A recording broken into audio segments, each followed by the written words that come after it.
জুলাই সনদ বাস্তবায়নের লক্ষ্যে এই আদেশে আমরা গুরুত্বপূর্ণ কিছু বিধান গ্রহণ করেছি।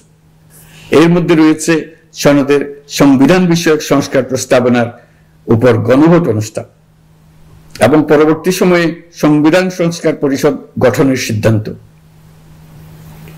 আমরা সকল বিষয় বিবেচনা করে সিদ্ধান্ত নিয়েছি যে আগামী জাতীয় সংসদ নির্বাচনের দিনই গণভোটের আয়োজন করা হবে, অর্থাৎ জাতীয় নির্বাচনের মতো গণভোটও ফেব্রুয়ারির প্রথমার্ধে একই দিনে অনুষ্ঠিত হবে।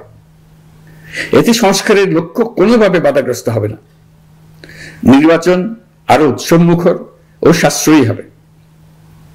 গণভোট অনুষ্ঠানের লক্ষ্যে উপযুক্ত সময়ে প্রয়োজনীয় আইন প্রণয়ন করা হবে। জুলাই সনদের আলোকে আমরা গণভোটের ব্যালটে উপস্থাপনীয় প্রশ্নও নির্ধারণ করেছি। আমি প্রশ্নটি এখন আপনাদের সামনে পাঠ করে শোনাচ্ছি। প্রশ্নটি হবে এরকম: আপনি কি জুলাই জাতীয় সনদ সংবিধান সংস্কার বাস্তবায়ন আদেশ 2025 এবং জুলাই জাতীয় সনদের লিপিবদ্ধ সংবিধান সংস্কার সম্পর্কিত নিম্নলিখিত প্রস্তাবগুলোর প্রতি আপনার সম্মতি জ্ঞাপন করছেন? ক, নির্বাচনকালীন সময়ে তত্ত্বাবধায়ক সরকার, নির্বাচন কমিশন এবং অন্যান্য সাংবিধানিক প্রতিষ্ঠান জুলাই সনদে বর্ণিত প্রক্রিয়ার আলোকে গঠন করা হবে। খ, আগামী সংসদ হবে 2 কক্ষ বিশিষ্ট। জাতীয় সংসদ নির্বাচনে দলগুলোর প্রাপ্ত ভোটের অনুপাতে 100 জন সদস্য বিশিষ্ট একটি উচ্চকক্ষ গঠিত হবে এবং সংবিধান সংশোধন করতে হলে উচ্চকক্ষের সংখ্যাগরিষ্ঠ সদস্যের অনুমোদন দরকার হবে।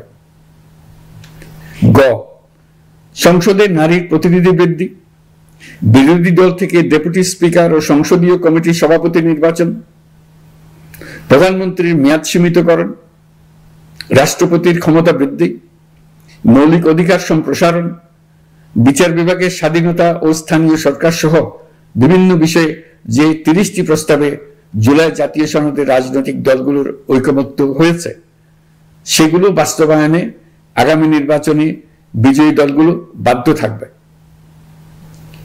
ঘ, জুলাই সনদে বর্ণিত অন্যান্য সংস্কার রাজনৈতিক দলগুলোর প্রতিশ্রুতি অনুসারে বাস্তবায়ন করা হবে।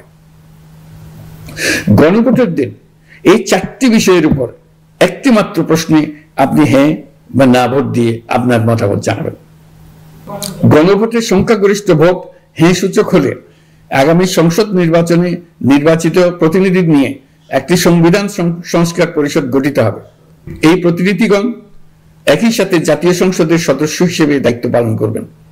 পরিষদ তার প্রথম অধিবেশন শুরুর তারিখ হতে 180 কার্য দিবসের মধ্যে সংবিধান সংস্কার করবে। সংবিধান সংস্কার সম্পন্ন হওয়ার পর 30 কার্য দিবসের মধ্যে সংসদ নির্বাচনে প্রাপ্ত ভোটের সংখ্যানুপাতে উচ্চকক্ষ গঠন করা হবে। এর মেয়াদ হবে নিম্নকক্ষের শেষ কার্য দিবস পর্যন্ত। জুলাই সনদ বাস্তবায়নের অঙ্গীকারনামা অনুসারে সংবিধানে জুলাই জাতীয় সনদ অন্তর্ভুক্ত করার ব্যবস্থা গ্রহণ করা হবে। এটিও আজকে অনুমোদিত আদেশে উল্লেখ করা হয়েছে।